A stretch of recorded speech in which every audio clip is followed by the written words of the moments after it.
You have now been granted access to the Global Entry Podcast. Enjoy your experience.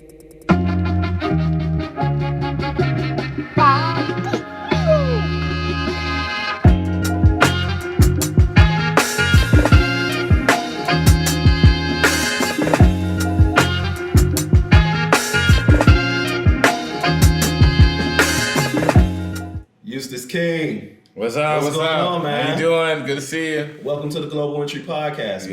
Yes. Yeah, thank you for taking the time. We out here in LA, living the dream. Hey, man, I'm dreaming about living the dream. It's customary to give a global salute. Let me just see if I can find my little spot here. Yeah. Let me get the finger. Is that Russia? No, I you know what? You're right. I could have been in Kazakhstan. Yeah. So, do you travel? I do. A lot. Yep. I travel all over the world. Awesome. So I was explaining to a lot of people, specifically in the basketball world, kind of who you are. And they were like, oh, so he's like the Rich Paul of the NHL. I was like, nah, he's the Eustace King of the NHL. Yeah. You know what I'm saying? There's no one else like him. Yeah. So for those of our listeners who don't know who you are, tell them who you are. Basically, just like you see in other sports, I'm a National Hockey League Players Association agent. So I represent NHL players. I've got a roster of probably about 30 plus players in the league. And I've been doing this for about 20 years. But as importantly, before I got to National Hockey League, I worked at the league office. So I worked in New York, worked with Gary Bettman, commissioner, and that whole crew there. And basically cut my teeth to get where I am now. Built my own business and started from scratch. Wow.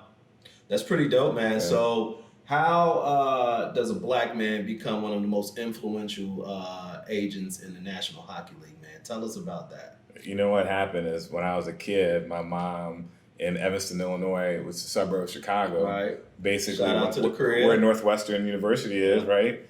And she didn't have opportunity to put me in anything for after school care. So I started doing that and got into hockey. We had a community center there. I joined that. And then from there, I loved it. This game gave me everything that I got today. Wow. It's given me opportunity. It's given me a scholarship, all these things. So now it basically has taken me full circle. I went from being a youth trying to make it in the business. Yeah. And now I'm an adult still trying to do my thing in the business. Sure. And now I got my little ones coming up playing in it too. Yeah.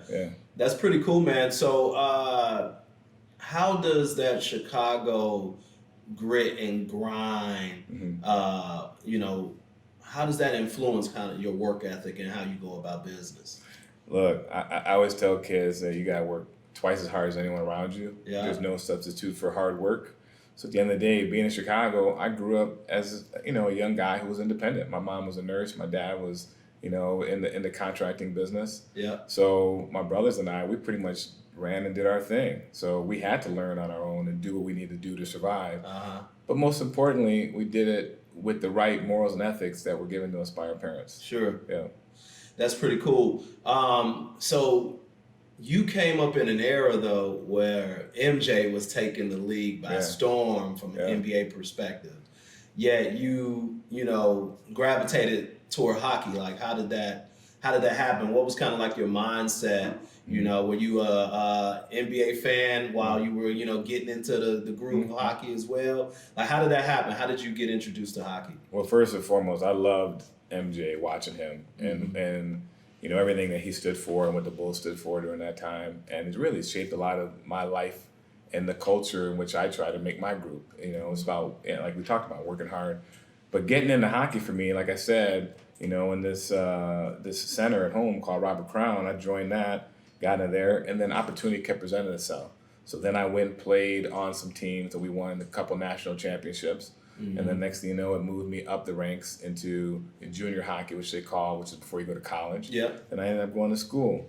So for me, it was really, like I said, hockey was a pathway for me, an entryway, a door that I walked through that gave me so much more, allowed me to travel all over the world to do all these things and sit here with you today. Yeah. What countries have you been to, whether it was work or leisure? I mean, I've been to Germany and Sweden, to Denmark, Switzerland, You know, when I was in Switzerland, I was real close and took a drop over to Milan, which is right there at the bottom there. So for me, you know, Canada, of course. I mean, I'm in Canada probably every 3 weeks. Right. So that's a main fixture. You know, Jamaica. My family's from Jamaica. I was born and raised, or my family was born and raised in Jamaica, and I happen to be the first U.S. you know group that's the disciples from my family. So at the end of the day, I've been all over the world. Hockey's taken me everywhere. My life is, and you know, my wife happens to be Mexican. Yeah. We go to Mexico, let our kids see those roots. Yeah. So I'm all about traveling. Yeah. But the same token, you know, like I said, hockey's been what's helped me get to where I want to go. What age were you when you were like, yo, I'm pretty good. Like I'm pretty good. Like what age were you? I would say probably somewhere when I was about 14 is when it started to come around. I was like, you know, I'm a pretty decent player, you know. And like all guys, hey, whether it was me, I just wasn't good enough to play in the league and move on and do all those things. But like I said, the life lessons I learned and the things that I've been given and how it shaped my life was what has really been most important. Yeah. Yeah, that's really cool.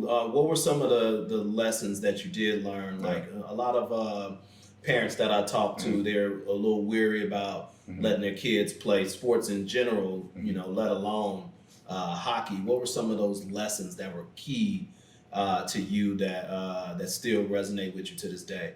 I mean, we talked about not ever getting out hustled. Yeah. You know, you got to grind, but also I always like to make the analogy of everybody's in the sandbox together. We all got Tonka trucks. We're all playing.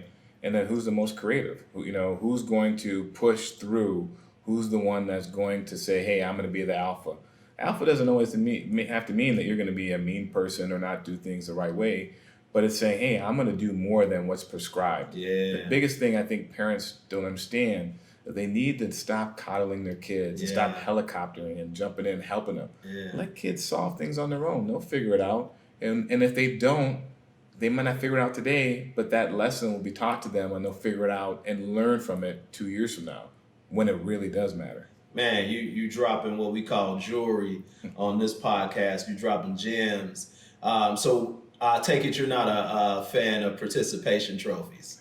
I'm not. I look at it like this. Everything after games, for example, my kids, they're playing. And I don't use the word that they played great or excellent. You know, I'll say, hey, you did a good job. You did some good things in this area, but we could work on this. Or if you didn't do too well, I say, hey, you played fine. Or if I got to come out with it, son, you just didn't have it today. Yeah. Why? You know, I'm not going to sit here and sugarcoat it because then it gets a false sense of security. Yeah, and life ain't like that. It ain't like that. No, man. So knowing a little bit more about your background and everybody else, how important was it for you to get a scholarship to college? Well, I was the first one in my family to go to college. Yep. So the closest thing was my mom went to nursing school. But other than that, I was the first one and to graduate. Mm-hmm. And that was major because, like I said, there's a lot of kids in my community where I grew up that didn't have those opportunities. Yeah. And I'll tell you this, I don't know. I would have hoped that I would have gone to college if I wasn't playing sports. But again, the sports kept me on the right line, and I knew I had to stay eligible so I would focus, right? So I was an average student in high school, but when I got to college, now I was, basically almost a high B, close to an A student, graduating. So my love and passion for school came because, one, I knew that the backstop was not playing. If I'm not going to do my thing in school, I ain't going to play. But the same token, I knew like hockey might not be the thing that I end up playing pro on. So now it's like, what am I going to do next? Yeah. So to me, I figured out I'm a dual path this. I'm going to work my butt off in sports, but also in the classroom. Wow, dual paths. That's pretty dope, man. You grew up in an era, especially in Chicago, and you grew up in Evanston, but a lot of the things that were going on in the 80s started to spill over for the first time into Evanston, the crack epidemic and things like that. Like, what was your exposure to that? Like, how did you stay focused, man, kind of watching that unfold? Well, I mean, like I said, my nickname, my sister and some other people would call me Star, because I was the one that was playing sports. I was playing multiple sports. My cousin was playing volleyball. I was playing soccer and hockey. We're doing all these things.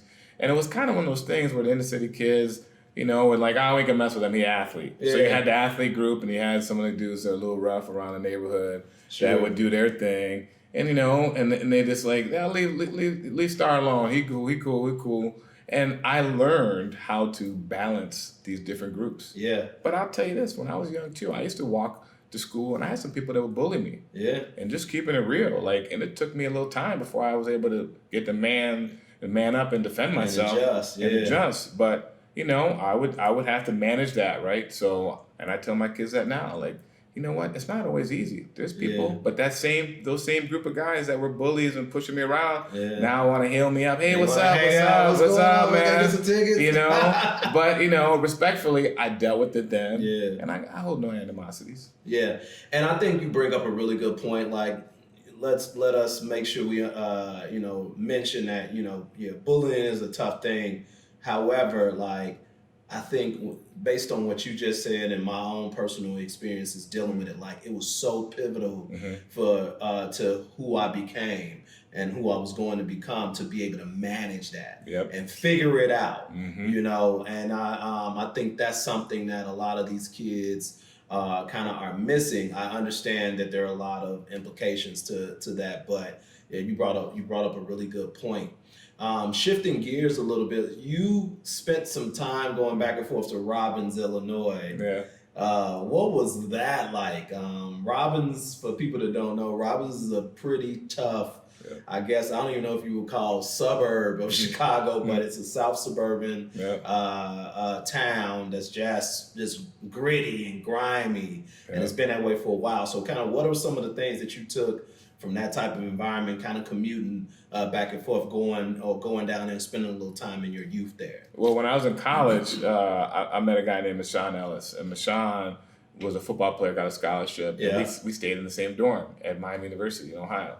And basically on the weekends, you know, whether we were going back in the off season, going home, he lived in Robbins. So he had to go and check his family, check his parents, or whatever he was going to do. We'd pass through, however, and we'd stay in there. Yeah. And I'll just tell you, for me, growing up on the north side of Chicago, and now you're on the south side of Chicago, I mean, let's talk about just in the city by itself, it's a cultural shift. Big time. And it's major. And people like to say, well, hey, I had it rough. Well, I learned that people had it rougher than I did. Right. And so I think it just, when you travel and you see other things, it broadens your mind. Yeah. And you're only as good as what you see. And you don't know what you don't know. You don't.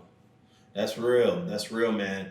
So you started your kind of professional career after you went to college in Ohio, correct? Yeah, Miami University of Ohio. University of Ohio. Yep. And then you started your career after that, kind of more in advertising, correct? Yes. Things like that, work for Leo Burnett. Yep. Talk a little bit about that and just kind of how that really shaped and kind of molded your thought process for what you're doing now.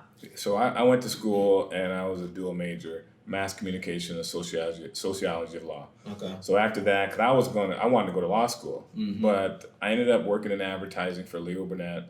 And there's this family, the Oates family, that he happens to be my business partner now, I grew up with, and him and I ran since we've been 6 years old together. Yeah. And so I did that. I was fortunate to go work at Leo Burnett, which happened to be probably one of the 2 or 3 biggest global firms for advertising in the world. For sure. I mean, you're talking to brands like, you know, they had Kellogg's, you know, and they had Oldsmobile at the time, but you know, McDonald's, Coca-Cola. Sure. I mean, some mega brands that they had. The Marlboro Man, you know, the Marlboro Man himself, Daryl, you know. Marketing cigarettes. Exactly. Well, can you imagine now how it's changed? Exactly. It's changed.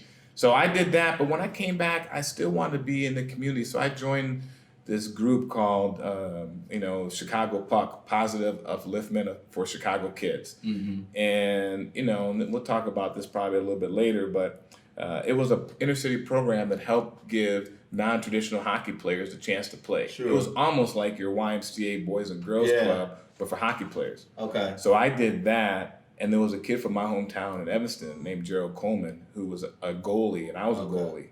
So this is way before hockey is for everyone. This is at the beginning of it all, right? So we're doing this stuff, and he actually ends up being the first player in the Hockey is for Everyone, platform to make it to National Hockey League and play for Tampa Bay Lightning. Okay. So for me, I was always taught, hey, I love the game. I can't play anymore. Could I keep playing in the minor leagues and doing some stuff like that? Yes.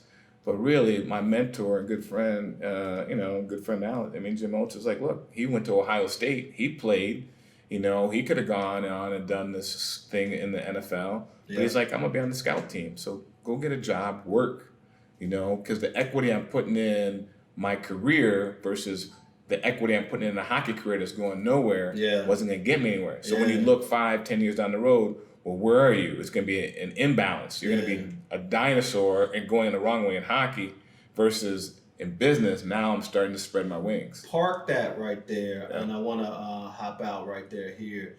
How important is that for young athletes to understand? It seems like they, especially now with social media and things like that, they have such a hard time pivoting and understanding when hockey is over or basketball is over or the NFL or their NFL pursuits is over. Yep. Like how hard is that? How hard was it for you to make that pivot and be like, all right, I'm done playing hockey, but I want to be around the game? It was really hard because roughly for 20 years, that's all you've done. You wake up every day, you're training, you're going to practice, you got the boys in the locker room, you got your friends. And so I think in my role now is really to help guys better understand that. Now, there's two things you got to think about. One, there's a business side where how much money can you earn? And then there's the physical side. How much physicality are you taking and putting on your body that's going to put you in a position where now you don't have a good quality of life. Yeah. So I try to let those two intersect and see where they're going. So if you can go to Europe after you're playing over here and make some money, hey, keep doing it because you might not be able to make that 5, 6, 700,000 that you could do in a regular job. Right. But as soon as it starts trickling back the other way, then I always tell guys you got to leave. Yeah. And I've had a couple of athletes that have said, hey, I'm out. They're 25 years old. They know where it's going. And they're like, you know what? I had my chance. And to me, that's showing youth and wisdom right there. Yeah. Because usually those don't mix too well. You got to wait a little till you get marinate to 30, 40 years old to get that wisdom, right? Yeah, exactly. So that to me is like, that's critical. And so I try to help that. But, at the same token, some people aren't ready for the truth. That's true. They're not ready for it. That's true. So then you just keep kind of help managing them, massaging them a little bit. Because in order to be an elite athlete, you got to have a little bit of an ego. Yeah, you don't have to be cocky, but you're going to have something. Yeah.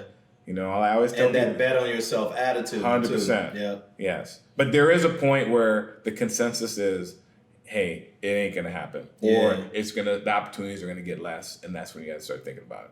So you're volunteering. So fast forward, you're volunteering with this youth kind of hockey organization thing. And then like, at what point are you like, yo, I want to work for the NHL?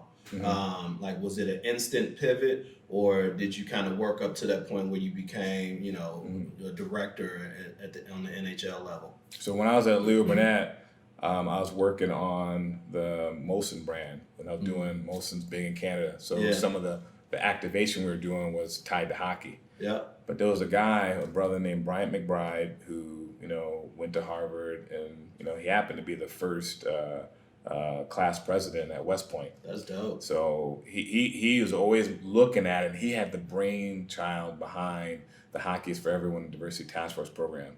Him and this guy named Lou Vero, and obviously the commissioner Gary Bettman. Yep. And so he literally saw me at this program because there was a Willie O'Ree All-Star game. And he was like, yo, man, this is your background. This is what you're doing. I've been tracking you. Now you're done. Why don't you think about this? And so I he brought me to the National Hockey League, and I interviewed with the commissioner and all these different people. And the next thing you know, I got a job. But what got me the job was not because he was trying to have young brothers work in the league because he was the only one.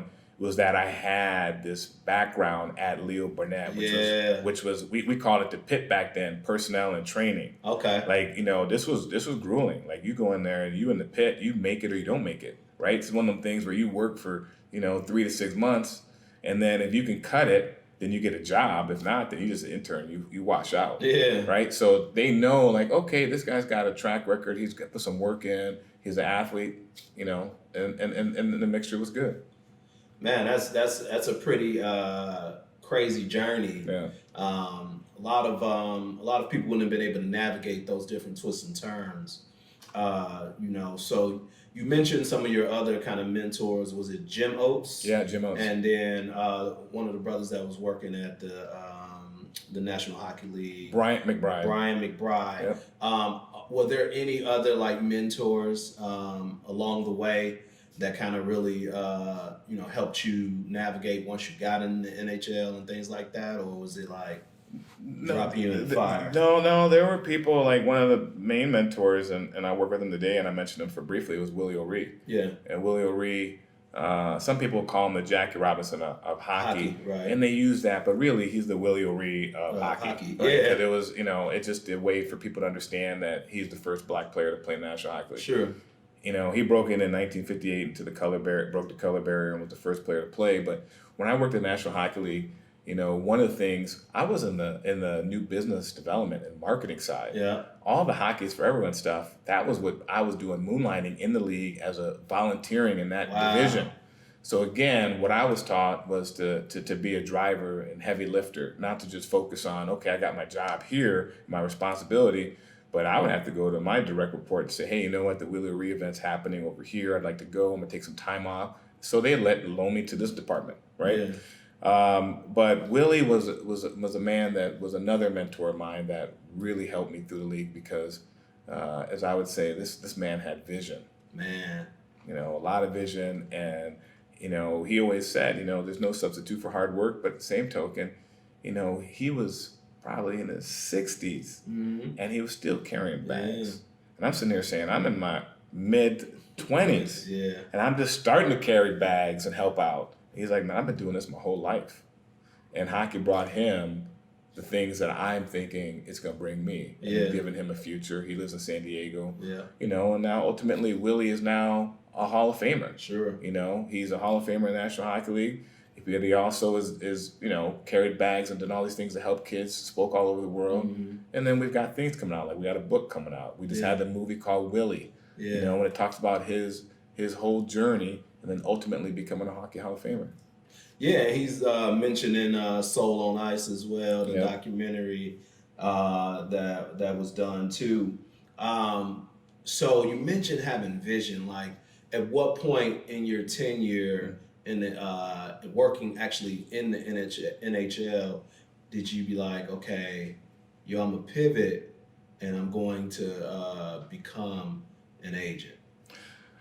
I would say I was probably halfway through it. I worked at the NHL for almost 10 years, and I was starting to see my mentor, I told you, Jim Oates, his son, and my best friend, Matt Oates. Yeah. And that's my business partner. And his career was starting to wind down. He was drafted by the Rangers and then traded to the Blackhawks, and he was starting to do that thing where moving around a little bit. Yeah. And so I actually had him come and intern at the Hockey's for Everyone program, carry some bags at the NHL, and say, hey, this is what it's like on the other end.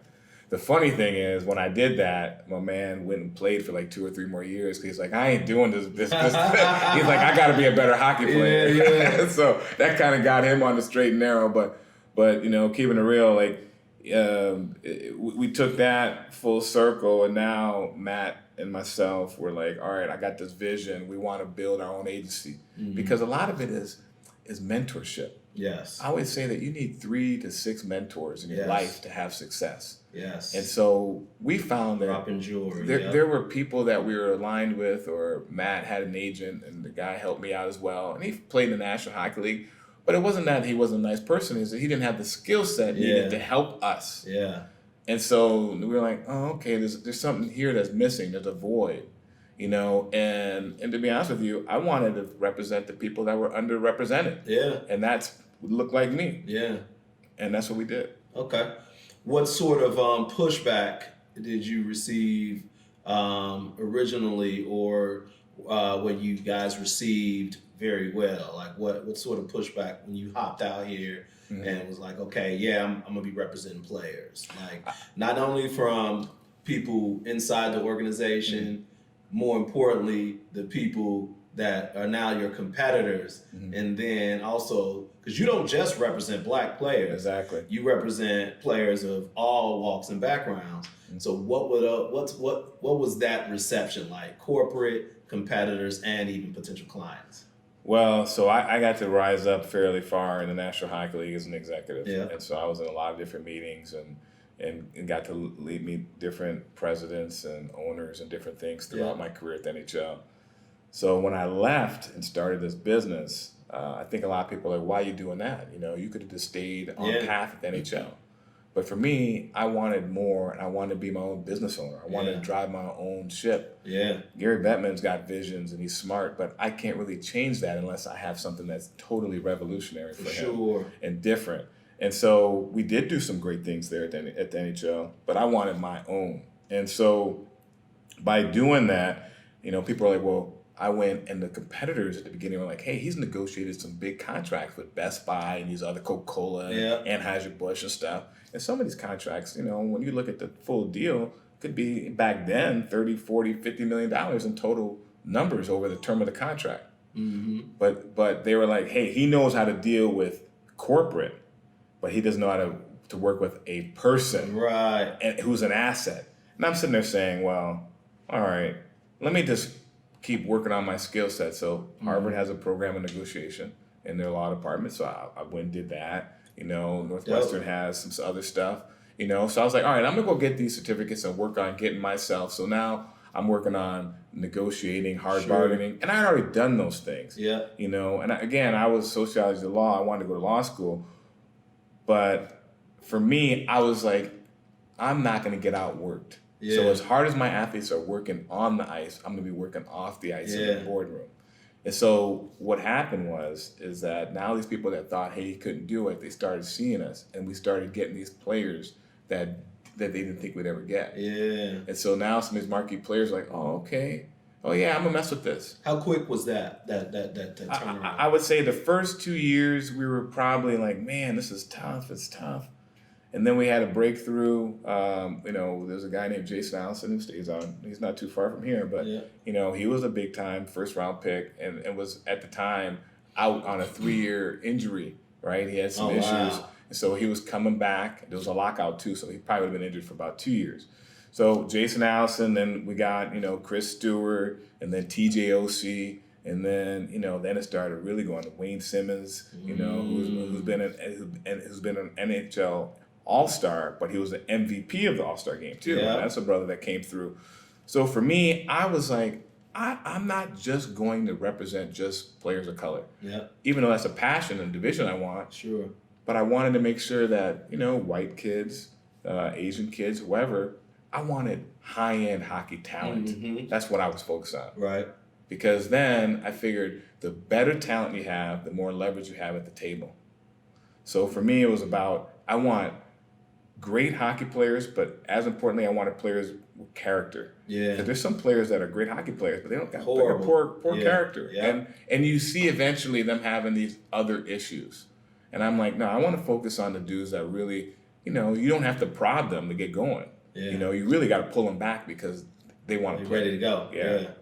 Yeah, so I mean, those are some interesting, I guess, hurdles that you had to jump over. I would assume also that you being a person of color and a Black man, kind of your competitors use that against you as well, to even go after Black players, right? For sure. I mean, we're going through all this Black Lives Matter stuff, and I'll just keep it real with you. I've had times where I've had high-end first-round pick, projected high-end guys that have not decided to go with me because their question to me, and at least they had, you know, the gall to say it, like, hey, what's going to happen if I have a Black agent, I'm a Black player? Is that too much? Can the hockey establishment handle that? And I'm sitting there saying, man, I'm qualified, I'm highly capable, I've got more qualifications than the people you're going with. And you're questioning because I actually happen to look like you. Right. And so that's what tells you where we were in this world, Yeah. where things were. Like, wait a minute here, this is the inverse. You should be saying, hey, like Damon John, these guys, for us, by us, and we're trying to do our stuff. Yeah. But on the other hand, it actually became a hindrance. Wow. So you would sit here today and say, oh, yeah, he must have all the brothers. Well, the minorities or the players of color were a minority in my group of my players. Yeah. That's crazy. So now you're sitting there saying, like, man, that don't make any sense. Yeah, because I was just about to ask you, like, how has this this social injustice environment right now affected your vertical of business? So, talk a little bit more about that. You talked about, it's kind of worked against you in some ways. Yep. But also it's also kind of positioned you as a thought leader that you already were, but people are kind of looking to you, for answers. So just talk a little bit about like this journey really over the last 5-6 months. Like, how's that impacted your business? Well, so the players I was talking about that were first rounders, that was probably 10 years ago. But now when you look at coming through now, players are saying, hey, not only is he capable, he looks like me, I can relate to him. Yeah. And I think what's happening now is there's just a focal point on the fact that there has been racism in not only sports, Yeah. but in society. Yeah. And I always tell people, just because the things that plague us in society are at the forefront, you should fully expect that to happen in sports. Yeah. They go hand in hand. They do. If you have someone has a racist mindset, they're going to have that, and it's going to happen in the locker room, Sure. or it's going to happen from the coach, or whoever you want to look at Yeah. it. But for me now, I'm all about policy and procedures, making changes. Yep. Everyone wants to talk about, man, this and that happened, or they held me back. Yeah. Look, to sit here and tell you, has there been lost opportunity? For sure Sure. there has. Do I feel I've had lost opportunity? 100%. Yeah. But that's not going to stop me. And that's No. when I talked about Willie O'Ree as a visionary and as a mentor. Willie didn't let anything stop him. And he's just, listen, you know what? If someone's going to hold me back because of my color, I'm going to bypass them and Yeah. find another door. And my whole thing is right now we are in the NHL, and there's things like I'm going to do the Diversity and Inclusion Committee with the National Hockey League, Yeah. and help work from the inside of getting changes. So I'm on committees going to make change. I've also been doing this Hockey's for Everyone and diversity and inclusion my whole life. Yeah. So it's not something that's new. So You what lived it. exactly what I'm trying to do is really at the forefront tell people, and then Mm-hmm. and then I'm also saying, listen, we need to hire more people that look like me. Yeah. But I only want people to have the ability. Yeah. I believe ability and opportunity need to intersect. Absolutely. I don't want anybody to get put on, oh yeah, this man has been working in this room, in this division for a long time, and he happens to be black. Let's put him as a director of this. No. We got to all put our time in, Yeah. have people that are highly qualified and trained, Yeah. and then let them get their chances. Yeah, a good friend of mine who was just promoted to Vice President of Diversity and Inclusion for NASCAR, shout out to Brandon Thompson. He pretty much echoed your same sentiments, and that's super important. I'm gonna preface my next question with understanding how hard is Kim Davis's job right now. Like, tell me a little bit about that. Like, how hard is it for kind of her to really implement some of these things? Well, so going back to when I was in the National Hockey League, as I said, Gary Bettman always had this as a part of his heart, but and handling and helping diversity and inclusion. But when you look at the big picture, there was no funding that was real against it.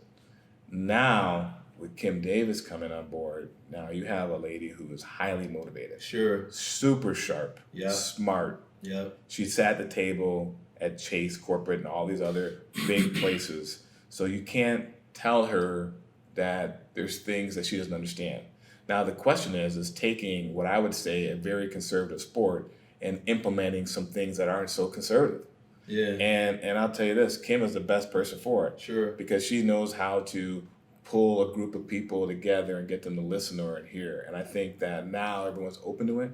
But you've got the players now. You've got former players. Sure. You got executives. You got coaches. You got referees that are people of color, but also people who aren't of color that say, hey, we need to change this. Yeah. We need to break the cycle. And so she's putting all these plans and programs together, and I'm excited. And I talked to her. I have a great relationship with her. Brian McBride has a great relationship with her. And we're trying to help her understand the culture of hockey, but at the same token, work with her on her vision, and then making sure that that vision gets disseminated throughout the masses. Do you think that the NHL's response is bold enough? You know what? Again, coming from a conservative background, so the NHL coming in had this thing called "We Skate for Black Lives," and that was a hashtag. And that was when we re-entered back into the season. We just restarted here, and they did that in conjunction with the Hockey Diversity Alliance. And Hockey Diversity Alliance happens to be a group of players that said, "Hey, this is enough is enough." Yep. And two of them, you know, the initial 7 that started, 2 of them are my clients, Chris Stewart and Wayne Simmons. So they already know what my thoughts and vision have been. They've seen me carry bags. They've seen me do all the things I've done. And now they're saying, hey, wait a minute here. We've had our own issues. And now they're fighting the fight. So it's nice because you got some young early 30s, late 20s, you know, and now they got me, and then you got Willie Ree, who was the first one, right? So we're all in this together. Sure. That's cool. What do you think about what the other leagues are doing, juxtaposed to the NHL? Like, what's your thoughts on that? I mean, you know, you look at Kaepernick and what he's done. That was a unique situation, and you know, we have the same challenges as the other leagues. I think that you have more players of color in the other leagues, so you have a stronger voice and a more normal environment for them to be able to, you know, protest or do the things that they want to do to take their message to the next level. They also have a lot of equity in the fact that some of the athletes in the leagues are mega stars. Yeah. So the leagues have to listen because at the end of the day, these guys are bringing real money. Yeah. So you see LeBron James doing all stuff with Breonna Taylor and always talking about that. You see so many different athletes. You see Bubba doing stuff in NASCAR. Yeah. So you know he's a guy that'd be similar to hockey. He's changing a culture that is totally different than what the NBA or the NFL is like, and then the NHL somewhere in between. Yeah. Okay.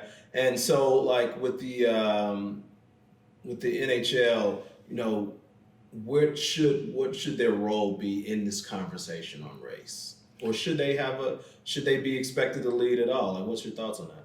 So to me, I'm all about, like I said, being able to have policies and changes and control your controllables. The NHL can control the National Hockey League. They can't control what's happening out in society. Yeah. So for me, the NHL needs to stay in the National Hockey League and make changes.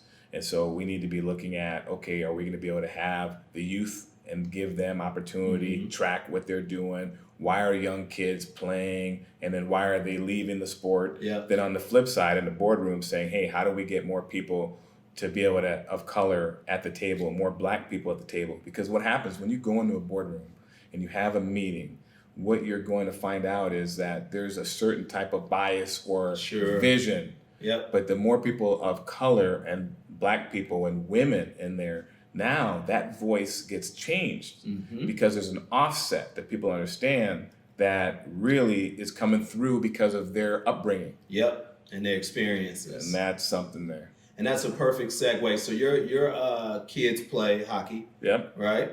And so how do we continue to bridge the gap, the cultural and financial gap and access point for African Americans and people of color to engage with the sport, play the sport, etc.? So I think part of it is having more players that are qualified to play in the league. Because what happens is, I'll give you an example. When I was a goalie as a kid, there was a guy named Grant Fuhr. Grant Fuhr is a 4-time Stanley Cup winner. He's played for the Edmonton Oilers, Hall of Famer. And I wanted to be like him. Just that's what it was. Everything I tried to do. And now I know Grant as an adult, and it's unbelievable because he's as nice as a person, as good as he was as a hockey player. Yeah. And he takes the time to talk to me and talk to people. And so again, we need to be able to have more players playing. We need to be able to track the players as they come through. Sure. So like my kid, he's in luxury. There's 3 black players on our team. Wow. And that didn't happen. I had that once in my life, and I'd already played for 15 years. Mm-hmm. And it wasn't even the full season. Wow. So the point is that we need to be able to make sure that we create opportunities. The biggest thing in the barrier of entry for hockey is the cost. So it's going into the inner city communities and helping kids do it. And the NHL has its Hockey's for Everyone programs. There's probably 30 programs out there, but we need more. But we also need these families that actually have the wealth and the ability. We need to show them that, hey, you can play the sport too. Yeah. And part of me playing hockey was I wanted to be different. I could have played hoop and done all this stuff, but I was like, man, I'm gonna be different. Yeah. And I'm gonna go do this. And then I was really good quickly. So it was one of those things like, not only am I different, I was good quickly. It was a good recipe for me to say, nah, this is my thing. Yeah. I could take ownership of it. Now, how do we, there was a lot of kind of articles and comments coming out, especially from black players that play hockey on all levels about the culture of racism from teammates, from youth hockey all the way up to professional. Are there any things that we can implement or put in place to start to kind of mitigate those things? Because I mean, you think about it, hockey players, especially white hockey players, are high net worth kids and things like that, upper middle class, but they still bring a lot of that visceral racism and ignorance and prejudice to the team. So are there some things that we can implement on the on the level that your kids are playing at to ensure that we start to kind of curb those incidents? So we're, again, going part of the committee and doing all these different things. Some of the things that we need to do and we're working on, for example, with USA Hockey, Hockey Canada, if you're getting involved in amateur sports, right, as a coach, you got to take certain types of modules, concussion module, there's safe sport module. Well, when we did the Willie O'Ree movie, we're using that to get that out to, thousands and thousands and thousands of kids and about 50 countries across the world to help use that as an educational tool to say, hey, you now have to take a module on diversity and inclusion and you have to pass it. It's not one of those things that you have to just read and hear, you have to actually pass it. So as a coach, and I'm a USA Hockey member and I coach my kids. So I know I have to make sure I understand what's going on with the signs of concussion, what's the signs of safe sport when someone's being treated or being bullied. Those are all these triggers and we learn that in these modules. Yeah. So to me, that's just one of the things we need to do there. The kids, as they sign up, they have to register, they have to take the module. So automatically, everyone that plays in USA Hockey or Hockey Canada system gets educated and you refresh it as they go older. There's different things, because a different message for different ages. And the biggest thing is I think people used to say, oh, he said that, Johnny shouldn't have said that. No, we're going to stop it right here, right now. Right. So as soon as that word comes out or something that is negative or derogatory, you need to hit it right then. Nip it in the bud. Right then. And then you know what? You got to get suspended. Yeah. So then everyone's behavior gets modified. Yeah. I always believe behavior modification is the best way. It's real. If you want to develop a good athlete, you modify their behavior by their ice time or their field time, depending on what sport you're in. Now you need to do the same thing when they use verbal, language that's not appropriate. Yeah, language, physical, mental, bullying, whatever it is, where it's derogatory, especially from a race standpoint. Yeah. And so I think that once you do exactly what you said, that starts to curb the behavior of these, these middle class kids because they're looking to go to get scholarships and eventually go on to play in the league. You've talked about Willie O'Ree a few moments here in the conversation. How does his legacy kind of shape and mold how you go about not only working with all of your players, but specifically those African American players and players of color? My big thing about Willie, I would say, if I was to use one word, is he's first class. Everything he does is first class. If you look at him, he's well dressed, he's sharp, extremely articulate. I think for me, what I want to do is put a first-class product together and teach my kids how to be a pro. There's a certain type of standard. Hey, I get that people want to do things and they want to have different types. Look, my family's from Jamaica, and some of my family members have dreads. That's fine, but I believe there's a place and time for everything. You don't have to be clean cut all the time. You could be who you want, be your own individual. But there are some basics. Some basics are just come looking presentable. My mom used to tell me all the time, you could rock some jeans that might have a hole in it or something like that, but make them presentable. Make sure that you're coming properly, because sometimes you never get to speak. Sometimes people only judge you on what they see. Your appearance. So be a consummate professional at all times. Consummate professional, and then treat people. I mean, this is basic. Treat people how you want to be treated. And help others, because if you're that good, don't worry, we all see it. You don't have to tell us. We see it. Sure. I think in this that's some really cool tidbits and caveats that you just dropped. I think in this day and age, especially social media, people really only post like the different positives and good things that are going on. What are some business mistakes that you've made that you can share that you thought like, oh, I'm never going to rebound from that one? Well, one mistake that I won't do again is I've told a kid, this is what you should do. And they picked a team and they did something and it didn't work out. And then they wanted to blame me. So my big thing moving from that, and that was early in my career, is, you know what? You need to take ownership of whatever you choose. My job is to present you all the options. Make sure that you understand them. Make sure that you understand the ramifications if you pick either side. And then, tell you, or ask you, what do you want to do? And I'm not going to cop out. Sometimes guys will say, hey, they're going to do all that. I will tell you what I would do. But don't think what I'm telling you I would do is what you should do. You need to make the decision, because ultimately it's your life and your future. All I'm there is to help give you guidance based on my history.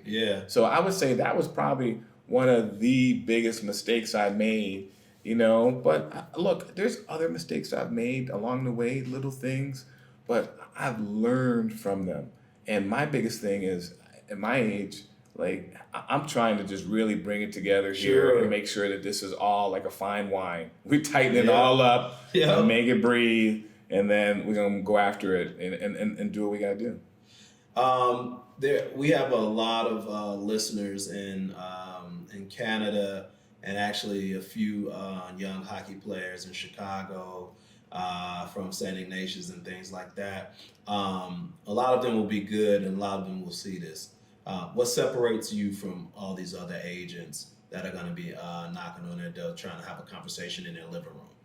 I'll tell you this. Aside from me having all the qualifications, having done all the negotiating stuff to be able to give myself the proper platform, and the history of working at the National Hockey League, in the league, carrying bags, my biggest thing, I think, if you were to look at me that's different from everyone else, is that I actually care about you. There's a lot of agents that's all about the money.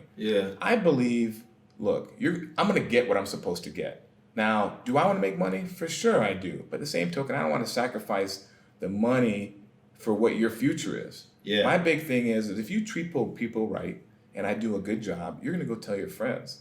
So I believe in the referral side of the business. But I'll tell you this. My biggest thing is I actually care about my players. They're like little brothers to me. And that to me is important. I got guys that call me. I had a guy recently, his dad passed. I was the second or third person he called. He called his mom first to say, hey, we need to come to the house. And then I was the next person when he was calling an ambulance. So that tells you where we are as people. I'm also in guys' weddings. I'm going to their weddings. I'm there when their kids are being born. So forget about the on-ice stuff. It's just real life, man. The hockey side is just a small part of it. I'd like to say it's like 25% of the whole thing. What I'm trying to do is teach you life lessons, because if I do that, then I've done my job. And guess what? You don't always listen to your parents. So now I'm an extension of what their values are. Exact same thing for what I do with my sports marketing company. I think the things that you mentioned are so important. and I think they go a long way, and it speaks to your success. You're multidimensional.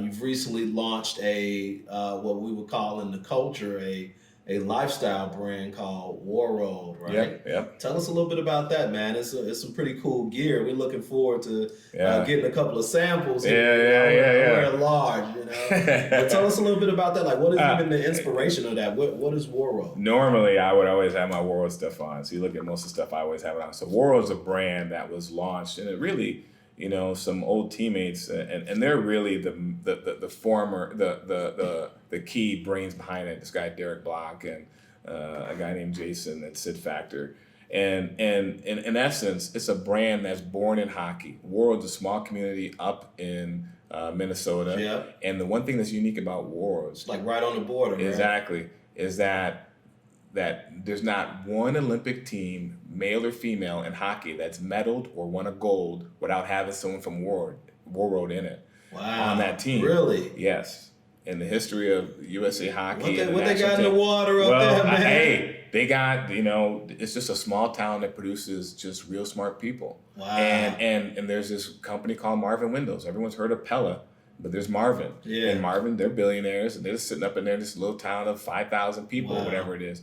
And so it was one of those things where they breed excellence, and we wanted to have a brand, it's a lifestyle brand that's similar to a Lululemon. So you have, you know, nice shorts, nice active gear, and so forth. But now we got some stuff coming out here soon that's going to be really tied to the way guys play. And I don't want to give it away too much, but they're going to have some undergarments that are going to be worn for the players.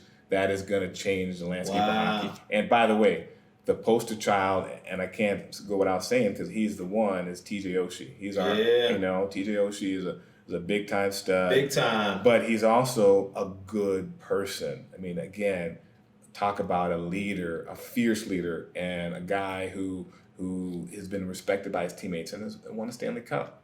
So he is the focal point of the brand. And then, you know, but it's born in hockey. So everyone that works on the brand are former hockey players or people who have been in that business. But again, when I talk about just the ability and the opportunity, is that these people that are behind the brand also worked with big brands like Patagonia, you know, and Cabela's and all these other major brands, and they learned how to source the proper material and all this stuff, right? So you guys we're got not some serious we're not just doing T-shirts and hats, right? We're doing real apparel that actually functions properly. Yeah, I think that's going to be major. Now we kind of transition to the aspect of the podcast where we do questions from the culture. So Tommy Barrow is based out of Michigan. He's a young dude, goes to Loyola in Chicago, and he wants to be a sports agent. Is also interested in kind of learning some things from an NHL perspective. He wanted me to ask you what caveats do you have for a young whippersnapper that might want to be an NHL agent? He's a person of color too. I think the biggest thing is you need to know talent, know your history of the game, and then ultimately get around young players that you think that are going to be capable and have a chance to move on. Because the biggest challenge is you have some people that are really, really smart, but they can't get an athlete to listen to them. Yeah. And so a lot of times you see, and I'm going to use an analogy of Maverick and LeBron. Sure. Well, LeBron came through, and then Maverick went and cut his teeth and at CAA and did his thing, and now he's handling everything for him. Yeah. So again, Rich Paul, exactly. And see, now you look and say, okay, here's guys, Paul, Maverick, LeBron. You name who they are. They've all put the work in. So you got to put the work in, but also have an athlete, and hopefully it's a friend that you eventually trust you. You know, but most guys aren't going to do it until you cut your teeth and do what you got to do. Sure. One of our guys wanted to ask you, he mentioned this Chris Rock skit that talks about LeBron playing hockey. Who do you think would be good at hockey in other sports? Well, it could be football players, it could be basketball players. Who do you think would be good at hockey? You know what? I honestly believe that if Michael Jordan tried to play hockey, he did baseball, he'd figure it out quick. Yeah. Just because there's some people that just don't understand failure. Yeah. And some people are just natural athletes. So I would say, you know, Jordan would be one. You know, if I was to look at another athlete that I think, you know, and who would be a crazy player on the ice is if you had Zion coming through right now. Ooh. Could you imagine him playing in the National Hockey League with his size and his strength? Wow. You know, I mean, talk about he'd be the Jordan of hockey. Yeah. Yeah, he would. And speaking of Jordans of hockey, Chris Jones wanted me to ask you, like, who are your favorite hockey players? So guys that I grew up with, again, with like Grant Fury is a Hall of Famer. You know, I gotta give credit to guys that could play, like Wayne Gretzky and Mario Lemieux. They were mega studs. Not because I was that type of player, but you know, you watched them. They did some special things. You know, Jerome McGinley is about to go in the Hockey Hall of Fame. Here's another one. You know, but guys that came up with me, and they weren't necessarily players that were multi All-Stars and Stanley Cup winners, but like Anson Carter was my age, Kevin Weeks, you know, guys like that. You know, but there are players that I've played with, like Danny Boyle. You know, he's won Stanley Cup at Tampa Bay Lightning. Yeah. So there's different players I liked for different reasons, but all those players, I can tell you this. And I want to give a shout out to one of my teammates and good friends, Kevin Adams, just took the Buffalo Sabres general manager's job, which is nice, you know. And cool. He won the Stanley Cup with Carolina Hurricanes. But all of them have the same thing in common. They're leaders. Wow. They never quit. And they all are guys that you sit and say, and you look back, okay, these guys knew what they wanted. Yeah. You didn't have to prod none of them. They just did it. Last question. Mm-hmm. What do you want your legacy to be when you walk away from hockey? You know, that's a tough question, but what comes to my mind is I want people to know I was with them every step of their journey. That's the biggest legacy, that I was with you when you started this, through the middle, the good and bad times, but I helped you transition out. Because as much as I helped you get in, I want to help you get out and have opportunity moving forward. And I want my players to know that it's not just about hockey. This is about a lifestyle. Wow. And I want them to be business people and understand what they need to do moving forward. And then I also want them to carry some bags too, to get in there. Because if you repeat the cycle, then we're going to break the cycle. Yeah. Cool, man. Eustace King, man, thank you so much. Hey, it was always nice coming out with you. Thank you for coming to the Global Entry Podcast, man. Absolutely. Your entry has been granted. Thank you, guys. Thank you.